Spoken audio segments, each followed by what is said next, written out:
네, 오늘 저희가 함께 보실 말씀은 구약성경 사무엘하 7장 18절부터 29절까지의 말씀입니다. 사무엘하 7장 18절부터 29절까지의 말씀입니다.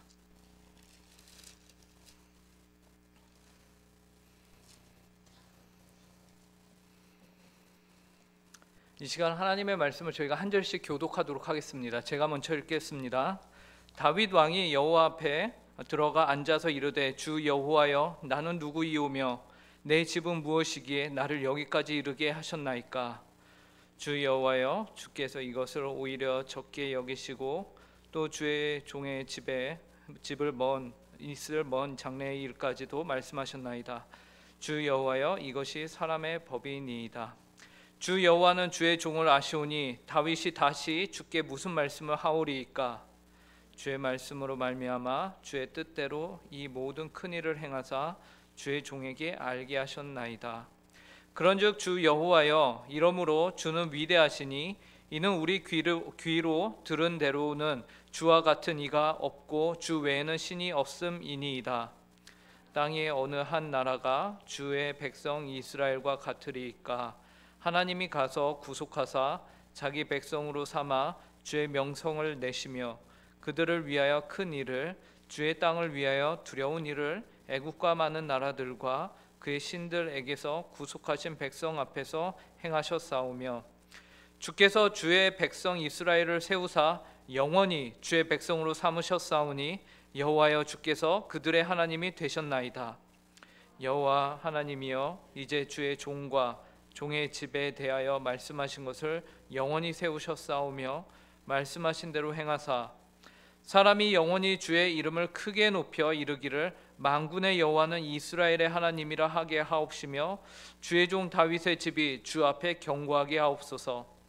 만군의 여호와 이스라엘의 하나님이여, 주의 종의 귀를 여시고 이르시기를 내가 너를 위하여 집을 세우리라 하셨으므로 주의 종이 이 기도로 주께 간구할 마음이 생겼나이다. 주 여호와여, 오직 주는 하나님이시며 주의 말씀들이 참되시니이다. 주께서 이 좋은 것을 주의 종에게 말씀하셨사오니 이제 청하건대 종의 집에 복을 주사 주 앞에 영원히 있게 하옵소서. 주 여호와께서 말씀하셨사오니 주의 종의 집이 영원히 복을 받게 하옵소서 하니라. 아멘. 네, 오늘 우리가 읽은 본문은 다윗의 기도입니다. 이 기도의 발단이 되는 내용이 이제 바로 하나님과 다윗이 맺은 그 다윗의 언약이에요. 그 내용은 오늘 저와 여러분이 함께 읽은 본문 앞에 12절부터 13절에 나오는데요. 하나님께서는 다윗의 후손에 대해서 이제 다윗과 언약을 맺기를 하나님의 성전을 짓는 일을 그의 후손에게 허락하고 그의 후손 대대로 하나님이 복을 내리겠다라고 말씀하시죠. 12, 13절을 보시면 내 수완이 차서 내 조상들과 함께 누울 때에 내가 내 몸에서 날 내 씨를 내 뒤에 세워 그의 나라를 견고하게 하리라. 그는 내 이름을 위하여 집을 건축할 것이요 나는 그의 나라 왕위를 영원히 견고하게 하리라. 잘 아시는 것처럼 원래는 다윗이 그 자신의 때에 하나님을 위해서 하나님의 전을 짓고자 하였습니다. 그것이 그 마음 가운데 있었어요. 다윗의 마음 가운데 있었어요. 그러나 하나님께서는 다윗의 때가 아닌 바로 그의 아들의 때에 가서야 하나님의 이름을 위한 집을 건축할 수 있게 될 것이다 라고 말씀하셨죠. 그 이유는 다윗의 때는 아직 외적으로부터 침입이 많고 전쟁이 많고 그리하여서 아주 어수선한 상황 가운데 있었기 때문에 그렇습니다. 열왕기상 5장 3절과 4절을 보시면요, 솔로몬이 다음과 같이 말하는 것을 우리가 볼 수 있는데요. 이 말씀을 저와 여러분이 함께 읽어보도록 하겠습니다. 당신도 시작. 당신도 알거니와 내 아버지 다윗이 사방의 전쟁으로 말미암아 그의 하나님 여호와의 이름을 위하여 성전을 건축하지 못하고 여호와께서 그의 원수들을 그의 발바닥 밑에 두시기를 기다렸나이다. 이제 내 하나님 여호와께서 내게 사방의 태평을 주심에 원수도 없고 재앙도 없도다. 솔로몬은 자기 아버지 다윗의 때는 사방으로부터 전쟁이 있던 때다. 그래서 하나님이 성전 짓는 것을 못하게 하셨다라고 말하고 있습니다. 하나님의 임재는 하나님의 안식의 개념을 필요로 하기 때문에 솔로몬은 자신의 때, 사방으로부터 태평이 하나님으로부터 주어지는 이때가 성전을 짓기에 합당한 때다라고 말하고 있는 거죠. 그래서 솔로몬은 자신의 때에 이 성전을 짓기를 말합니다. 그러면서 기도를 드리고 있는 거죠.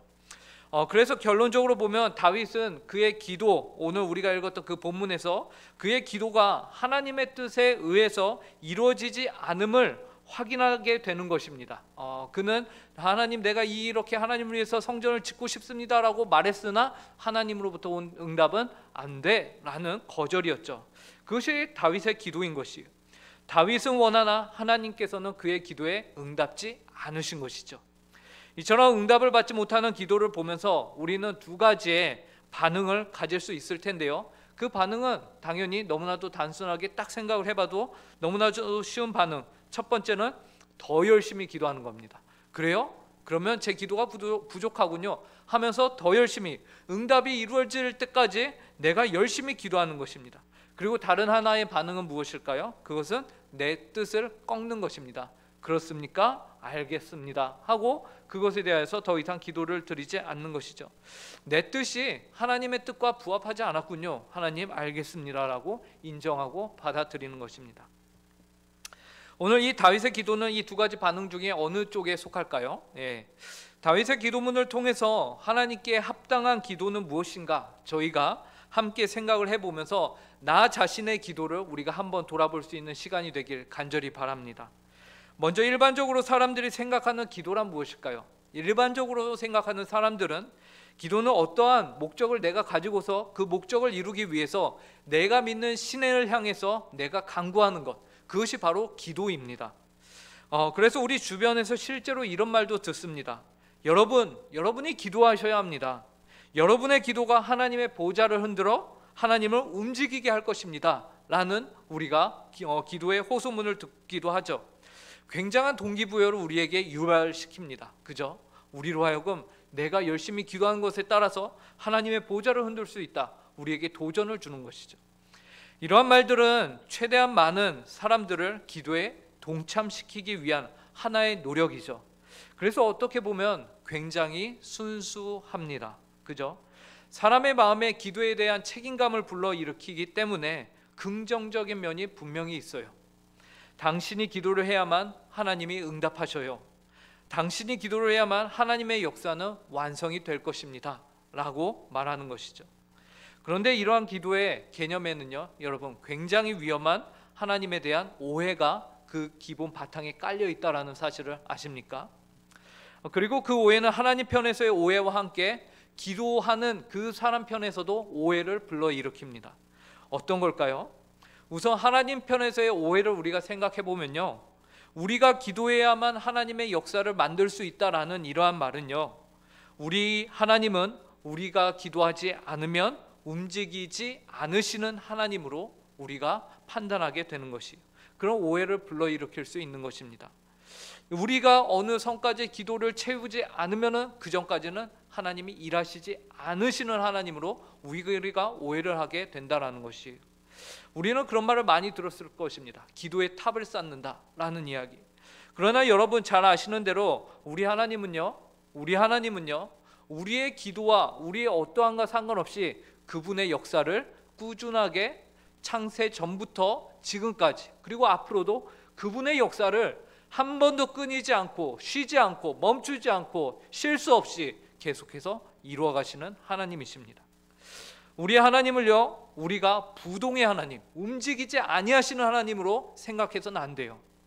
우리 하나님은요, 역사하시는, 일하시는 하나님이십니다. 오늘 우리가 함께 읽은 다윗의 기도문에서도 다윗이 이러한 고백을 하고 있는 것이에요. 다윗은 철저히 하나님을 일하시는 하나님, 그리고 우리보다 먼저 역사하시는 하나님으로 고백하고 있는 것이에요.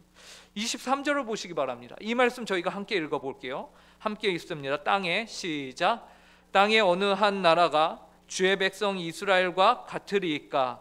하나님이 가서 구속하사 자기 백성으로 삼아 주의 명성을 내시며 그들을 위하여 큰 일을, 주의 땅을 위하여 두려운 일을 애국과 많은 나라들과 그의 신들에게서 구속하신 백성 앞에서 행하셨사오며.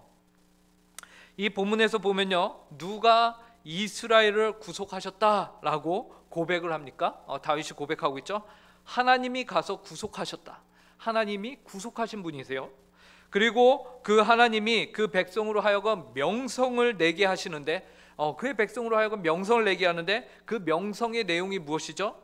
그들을 위하여 큰 일을, 주의 땅을 위하여 두려운 일을 애국과 많은 나라들과 그의 신들에게서 구속하신 백성 앞에서 행하셨다라는 것이요. 하나님이 애국과 여러 많은 땅들과 그 신들 앞에서 그의 권능을 행하셨다라는 것이요. 여러분, 여기에서 우리가 움직이지 아니하시는 하나님을 발견할 수 있나요? 아니죠. 우리 하나님은 철저히 역사하시고 일하시고 역사를 만들어 가시는 하나님이십니다. 그러므로 우리의 기도를 받으시는 하나님께서는요, 절대로 가만히 계시는 분이 아니십니다. 우리가 흔들어 깨워야만 움직이시는 그런 분이 아니신 것이에요. 오히려 하나님께서는 기도하는 우리보다 한 발 앞서서 역사하시는 하나님이세요. 먼저 그들을 찾아오셨고, 주의 백성들을 찾아오셨고, 그들로 하여금 하나님의 백성으로 삼으셔서 먼저 일하시는 하나님이시다라는 것입니다. 그리고 이것이 기도에 대한 첫 번째 오해를 우리가 깨야 하는 내용이에요. 그리고 잘못된 기도의 두 번째 오해, 하나님 편이 이제 움직이지 아니하시는 하나님이라면 이제 인간들의 편에서의 오해, 그것은 무엇이냐면 우리가 기도로 하나님을 조종할 수 있다라는 오해입니다. 이것은 다른 말로 하면 정해진 하나님의 뜻을 내가 바꿀 수 있는 거 아닌가라는 생각을 우리가 갖게 된다라는 것이에요. 물론 그 누구도 기도를 하면서 감히 내가 하나님 뜻 바꿔봐야지 이러면서 기도하는 사람은 아무도 없습니다. 그죠? 감히 그런 생각을 가지고서 기도하진 않아요. 우리가 수없이 많은 예화를 든 것처럼 우리는 하나님을 절대 동전 넣으면 원하는 음료수를 내주는 그런 자판기로 우리가 여기고서 기도하지 않습니다. 그럼에도 불구하고 우리의 기도하는 그 동기 깊숙한 그 아랫바닥에 혹시 내 기도에 하나님의 역사가 달라지는 것은 아닌가라는 그런 기대함. 여러분, 하나님은요 절대 그분의 뜻하신 바를 바꾸는 분이 아니십니다. 하나님은 절대 그분의 뜻하신 바를, 정하신 바를 돌이키시는 분이 아니세요. 우리가 생각할 때에 내 기도에 하나님의 역사가 달렸다라는 이 말이 어쩔 때는 우리에게 동기부여를 하기 때문에 좋으나, 그러나 우리는 성경적으로 이것보다 더 옳은 그런 내용과 그런 하나님에 대한 지식이 있다면 당연히 더 옳은 것을 우리는 택해야 하는 것이죠. 왜 그렇습니까? 우리는 날마다 더 성경의 옳은 방향으로 우리의 생각과 우리의 마음과 우리의 태도를 개혁해 가야 하는 그런 부르심을, 그래서 날마다 더 예수님을 닮아가기로 우리 마음가운데 다짐한 성도들이기 때문에 그렇습니다.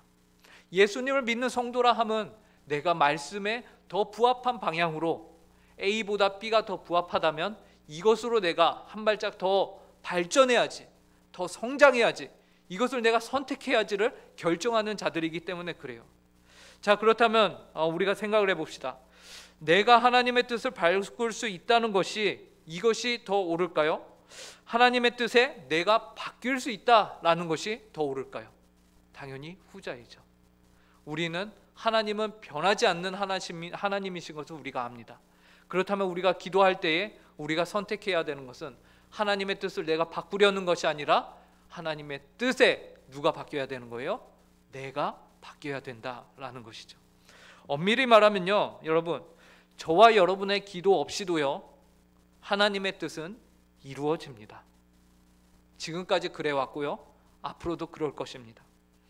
우리의 하나님은 전능하신 하나님이시기 때문에 우리의 기도 없이도 그분은 그분의 뜻을 이루어왔으며 앞으로도 이루어 가실 것이에요. 그 가운데 조금의 실수도 없을 것입니다. 그럼에도 감사한 것이 무엇이냐면요, 자신의 뜻을 이루기 위해서 굳이 우리를 필요로 하지 않으시는 그 하나님께서 저와 여러분을 그분의 뜻을 이루는 놀라운 영광 가운데로 초청하고 계시다라는 겁니다. 하나님이 여러분들을 초청하고 계십니다. 굳이 그분은 우리를 데려가실 필요가 없음에도 불구하고요, 그 영광 가운데로 여러분을 부르고 계신 것이, 오늘 본문에서 다윗이 드린 기도가 바로 그러한 자세를 갖춘 기도인 것이에요. 본문 18절과 19절을 함께 읽어보도록 하겠습니다. 다윗 왕이, 시작. 다윗 왕이 여호와 앞에 들어가 앉아서 이르되, 주 여호와여, 나는 누구이오며 내 집은 무엇이기에 나를 여기까지 이르게 하셨나이까? 주 여호와여, 주께서 이것을 오히려 적게 여기시고 또 종의 집에 있을 먼 장래의 일까지도 말씀하셨나이다. 주 여호와여, 이것이 사람의 법이니이다. 다윗의 자세가 어떻습니까, 여러분? 하나님, 주께서는 움직이셔야 합니다. 왜 이렇게 게으르세요? 이럽니까? 아니죠. 하나님, 내가 주님 앞에 무엇이 간데, 내 집안이 주님 앞에 무엇이 간데, 하나님, 주님의 계획을, 우리 집안의 먼 장래의 일을 주님 우리에게 알려주십니까? 라면서 하나님이 그분의 뜻하신 바를 우리에게, 자신에게 알려주신 것에 대해서 지금 감사하고 있는 것이죠. 지금 감개무량하고 있는 것이, 어찌할 바를 몰라 하고 있는 것입니다. 이것이 다윗이 올바른 기도를 드리고 있다라는 그의 태도인 것이, 기도자의 태도인 것입니다. 되려 다윗은 뭐라고 합니까? 하나님, 내가 누구이오며 내 집이 무엇이간데 주님 나를 여기까지 이르게 하셨습니까? 라는 거예요. 여기서 말하고 있는 이 여기는 어디죠? 바로 다윗을, 목동이었던 다윗을, 심지어 그의 아버지조차 잊고 있던 존재였던 다윗을 하나님은 왕으로 왕으로 세우셨고, 또 이제는 그 하나님의 놀라운 계획을 공유하는 대상자로 하나님이 다윗을 초청하고 계시잖아요. 그러니까 다윗 가운데 너무 감사함이 넘쳐나는 겁니다. 하나님, 주님의 그 뜻하신 역사 가운데 저를 끼워 주셨군요. 주님 감사합니다 라는 거예요. 그러므로 우리는 여기서 한 가지 옳은 기도와 옳지 않은 기도의 모습을 보게 되는 거예요. 쉽게 말하면 이겁니다. 옳지 않은 기도는요, 나로부터 시작을 하기 때문에 누가 먼저 존재하냐? 그 기도 가운데 내가 먼저 존재합니다. 그리고 기도의 목표가 있어요. 그럼 나와 기도의 목표, 그 기도 이루고자 하는 그 목표, 그 사이에 누가 있어요? 하나님이 계십니다. 하나님이 무엇으로 있습니까? 그분의 이름을 빌려서 우리가 그분을 수단으로 나의 목표, 나의 기도의 목표를 이루고자 하는 수단이요 통로로 하나님이 계셔요. 여기에서는요, 그 하나님과 인격적인 관계 없습니다. 하나님이 무엇으로 다가오죠? 수단으로. 하나님이 수단으로 다가오게 되는 것입니다. 물론 이 모든 것을 하나님을 위해서 한다라고 많은 사람들이 얘기를 합니다. 나는 하나님을 영광을 위해서 우리가 기도해야 합니다 라고 말해요. 그러나 그 기준을 누가 정하죠? 그 기도의 목표를 누가 정하죠? 내가 정하죠. 그 기도의 목표는 주로 어떤 것입니까? 내 필요죠. 나의 필요죠. 물론 하나님이 우리의 필요를 위해서 기도하라고 하셨어요. 그러나 하나님은 분명하게 무엇을 먼저 말씀하셨습니까? 먼저 그의 나라와 의를 구할 것을 말씀하셨죠. 그리하면 이 모든 것을 내가 채워주겠다라고 말씀하셨죠. 그런데 그 하나님의 목표는 없어요. 먼저 그의 나라와 의는 없어요. 무엇이 있어요? 나와 내 목표가 있어요. 그 사이에 하나님이 수단으로 들어가 계신 거예요. 그래서 순서를 보면 나, 하나님, 목표가 됩니다. 그래서 나와 목표 사이에 계신 하나님, 수단으로 계신 하나님, 결코 하나님으로부터 먼저 시작하지 않는 기도입니다. 반면 옳은 기도는요, 나나 우리로부터 시작하지 않아요. 그럼 누구로부터 시작할까요? 오늘 다윗이 한 기도에서와 같이 하나님께서 다윗에게 하나님의 성전을 지으라는 마음을 주신 것과 같이, 또 이러한 계획을 하나님께서 너의 아들 때에 이루어질 것이다 라고 말씀하신 것과 같이 다윗에게 하나님이 그분의 뜻을 먼저 알려주세요. 그분의 계획을 먼저 공유하십니다. 이와 같이 옳은 기도는 하나님으로부터 시작해요. 그리고 하나님이 계획하신 목표가 있습니다. 그 사이에 누가 있을까요? 다윗이 있어요. 그리고 기도하는 자가 있습니다. 하나님이 그분의 뜻을 이뤄가는데 이 기도자가 필요치 않아요. 근데 어떻게 하신 거예요? 초청하신 것입니다. 내가 이 역사와 이 목표를 이뤄가는데 나의 이 역사 가운데 너 같이 할래? 라고 하나님이 초청을 하신 것입니다.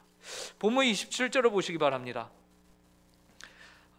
만군의 여호와 이스라엘의 하나님이여, 주의 종의 귀를 여시고 이르시기를 내가 너를 위하여 집을 세우리라 하셨으므로 주의 종이 이 기도로 주께 간구할 마음이 생겼나이다. 보시면은요, 주께 간구할 마음이 생겼나이다. 다윗 가운데 기도할 마음이 생겼어요. 근데 먼저 이것이 생겼습니까? 아니면 하나님이 먼저 다윗을 부르고 그분의 목표와 계획을 나눠주셨습니까? 먼저 그 마음 가운데 하나님이 나눠주신 것이죠. 이처럼 옳은 기도는요, 늘 하나님이 우리에게 그분의 뜻을 먼저 알려주시고 시작하는 기도입니다. 그래서 하나님으로부터 시작하는 기도가 옳은 기도예요. 그래서 하나님과 목표 사이에, 하나님이 계시고 목표 사이에 누가 있습니까? 우리 기도하는 자들이 있어요. 하나님이 그분의 뜻을 이루어 가시는데 이번에는 누구를 수단으로 쓰십니까? 우리 기도하는 자들과 기도하는 자들의 그 기도를 하나님이 사용하시는 것이죠. 그러므로 목표 설정을 하는 건 내가 하는 것이 아니라 그 목표 설정은 하나님이 하십니다. 나 자신과 내가 드리는 기도는 하나님께서 그분의 목표를 이루시기 위한 수단이 되는 것이죠. 그래서 순서를 보면 하나님, 그리고 우리, 그리고 목표가 있게 되는 것이. 그런데 오늘 본문을 보니까 하나님께서는 그분의 뜻을 그의 백성이 다윗에게 알려주시기를 기뻐하십니다. 하나님은 내가 이거 다윗에게는 숨겨야지, 이거는 나만 알고 있어야지 라고 하지 않으시고요, 하나님이 그분의 뜻을 다윗에게 공유하기를 기뻐하세요. 다윗 또한 하나님의 뜻을 알고는 어떻게 하죠? 내 안에 기도하는 마음이 생겼습니다. 내가 이것을 위해서 전심으로 준비하겠습니다 라고 합니다. 여러분, 다윗 가운데 그 기도와 하나님의 목표에 대한 순종하고자 하는 열심이 넘쳐나는 것이죠. 기쁨이 있어요. 비록 자신의 때가 아닌 솔로몬 자신의 자식의 때에 하나님의 일하심과 목표하심에 대해서요, 그는 자신의 생애를 전부 다 맞춥니다. 하나님의 그 역사하신 그 일하심에 자신의 생애, 자신이 가진 것, 자신의 노력, 자신의 기도, 모든 것을 어떻게 해요? 쏟아붓는 겁니다. 여기에서 우리는 옳은 기도를 다시 발견합니다. 그것은 하나님의 주권을 전적으로 인정하면서 그 하나님의 역사하심과 일하심, 그 하나님의 기도의 목표점을 이루기 위해서 자기 자신과 자신의 기도와 시간과 모든 것들을 100% 헌신하여서 그 가운데 충성한다라는 것입니다. 이것을 하나님이 기뻐하십니다. 그리고 하나님께서는 그분의 역사와 목표를 향해서 우리가 그분께 기도하기를 원하고 계시죠. 그래서 예수님은 먼저 그의 나라와 의를 구하여라 라고 말씀하셨고, 요한일서 5장 14절에서는 그를 향하여 우리가 가진 바 담대함이 이것이니 그의 뜻대로 무엇을 구하면 들으심이라 라는 것입니다. 하나님은 그분께서 알려주신 그 뜻하신 바를 우리가 구하잖아요, 간구하잖아요. 그분은 그것을 들어주십니다. 응답해 주십니다. 그것을 기뻐하십니다. 오늘 이 기도의 자리가 바로 하나님의 뜻하심과 역사를 위하여서 하나님이 저와 여러분을, 그리고 우리의 기도를 사용하시는 귀하고 복된 자리가 되기를 간절히 바랍니다. 그리고 이 일에 100% 충성하는 우리 모든 성도님들이 되시길 간절히 바랍니다. 오늘 말씀을 기억하면서 우리가 기도하도록 하겠습니다. 지금까지 혹시 우리가 드린 잘못된 기도의 모습들이 있다면 내가 기도의 주체가 되었거나 혹은 내가 하나님을 움직일 수 있다라고 생각했던 그러한 마음들이 있었다면 그러한 것들을 우리가 이 시간 회개하고요, 또 하나님의 주권을 인정하며 주님의 목적에 맞는 기도를 드리는 기도의 사람으로서 우리를 불러주신 것에 대해서 주님 감사합니다, 하나님의 영광 가운데 우리를 초청해 주시니 감사합니다라고 함께 기도드리도록 하겠습니다. 기도하겠습니다. 하나님 아버지, 지금까지 하나님 아버지 기도하기를 내가 게을리하였던 그런 모습들 긍휼히 여겨주시고, 하나님 내가 주님 또 회개하는 것은 하나님 아버지 내가 합당하지 않은 그런 모습들, 하나님 아버지 삶의 모습들이 있었던 것 또한 회개합니다. 하나님 저를 긍휼히 여겨주시옵소서. 하나님 아버지, 이 시간 간절히 기도하는 것은 하나님 아버지 저희가 하나님 아버지께 합당한 기도를 드릴 수 있도록 은혜를 허락하여 주시옵소서. 저희는 죄인이고 저희는 부족합니다. 그럼에도 불구하고 하나님 저희로 하여금 기도의 자리를 사모하게 하여 주시고, 또 기도의 사람들로서 저희를 하나님 아버지 이 시간 불러주시니 감사합니다. 저희가 주의 그 하나님 아버지 은혜 앞에 저희가 합당하게 하나님 아버지 설 수 있도록 은혜를 더하여 주시옵소서. 긍휼히 여겨 주시옵소서. 주여 주께서 다스려 주시옵소서. 인도하여 주시옵소서. 하나님 이 기도의 자리가 그러한 기도의 시간이 될 수 있도록 함께하여 주시옵소서. 감사하며 이 모든 말씀 예수님의 이름으로 기도